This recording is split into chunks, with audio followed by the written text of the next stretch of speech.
Ottawa drivers are eyeing imported EVs, even as Queen's Park sounds the alarm. The Senators shake up the penalty kill, and Greenland rockets back into the headlines over sovereignty. All of it while the capital hunkers down in a deep freeze.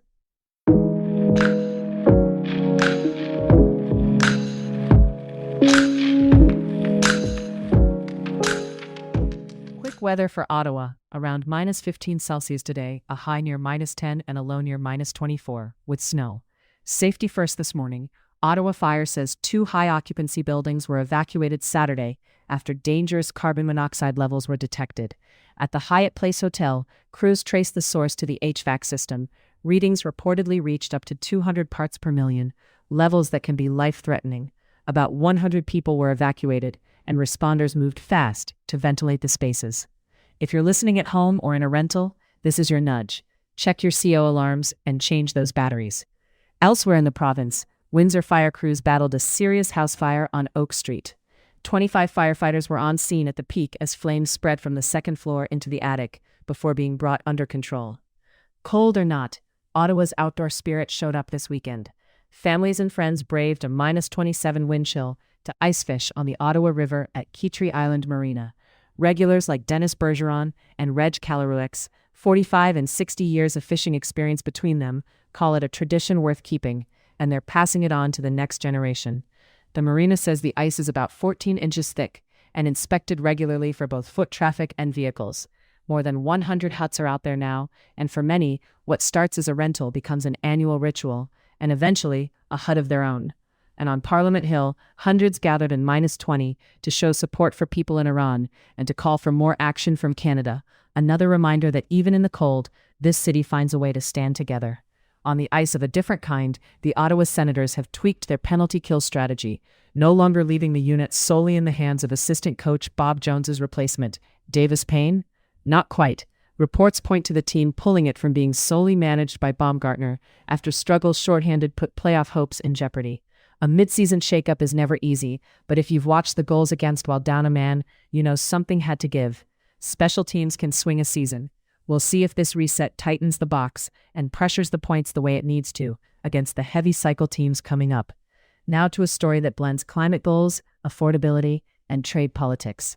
A recent Canada-China deal opens the door for up to 49,000 Chinese-made electric vehicles a year to enter Canada at a reduced tariff. Ontario Premier Doug Ford and auto sector labour leaders warn this could threaten Canadian jobs and investment, urging a Team Canada approach to protect the domestic industry. Some drivers, like Eliane Farhat, say they're open to buying a Chinese-made EV if the price and features line up.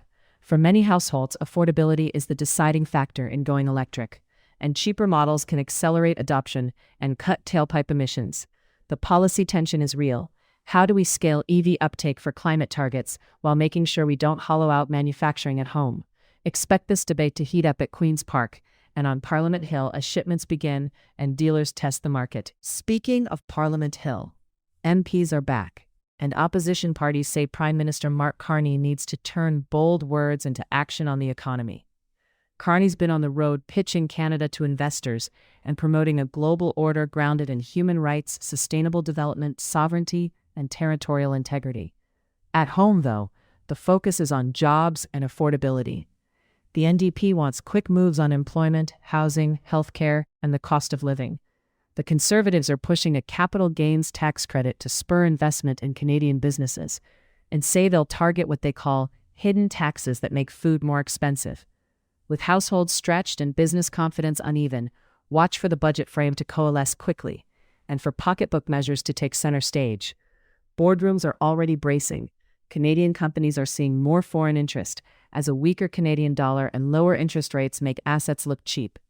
Canada ranked third last year for cross-border mergers and acquisitions, behind only the US and the UK.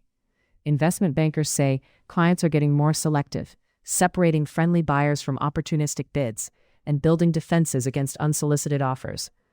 Ottawa has also sharpened its tools to block foreign investments deemed predatory, amid geopolitical tension and shareholder activism.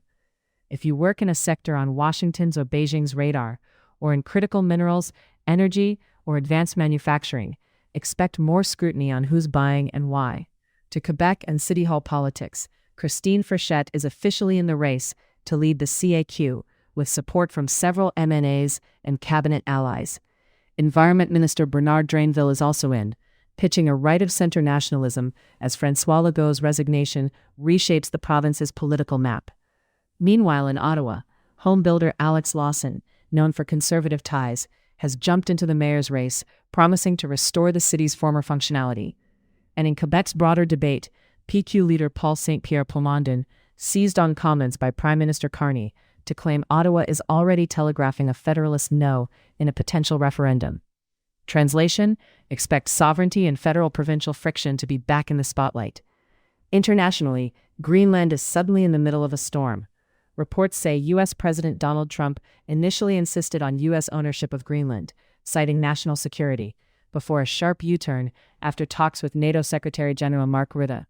Instead of any handover by Denmark, a framework for Arctic security collaboration is reportedly on the table, and plans to impose tariffs on Denmark and other NATO allies were dropped.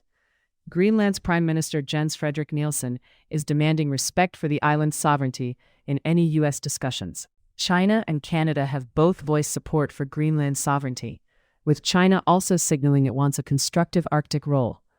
Beijing's ambassador Wang Di criticized what he called selective uses of international law, especially by the U.S. For Canada, this isn't abstract. Arctic sovereignty, northern security, and the rules of the road in high latitudes affect our own backyard, especially as great power interest grows. A quick swing out east. Global News at 6 in the Maritimes flagged incoming coastal storms, new policies to chip away at hospital wait times, and pockets of job growth despite global headwinds. There's also a community push to boost digital literacy for seniors so they can navigate life online, from appointments to banking to staying in touch. As AI-powered tools become more common, that kind of training goes from nice to have to essential. Closer to home, if you want more on local stories, CBC Ottawa's The Highlight newsletter and the This is Ottawa podcast with Robin Bresnahan are back with fresh episodes and features. And for listeners with family in the GTA, a new weather system is forecast to drop significant snowfall on parts of Toronto and Mississauga. Heads up for travel plans. Before we go, a couple of quick notes for your day in Ottawa. If you're commuting, give yourself extra time and keep an eye out for narrowed lanes where snowbanks are highest. If you're using a space heater, give it a meter of clearance and never use an oven for heat. And again, test those CO alarms. That's it for today. The Sens recalibrate the penalty kill, Parliament gears up for an affordability fight, and the EV debate lands right on our driveways, all while the mercury stays stubbornly low. Bundle up, Ottawa.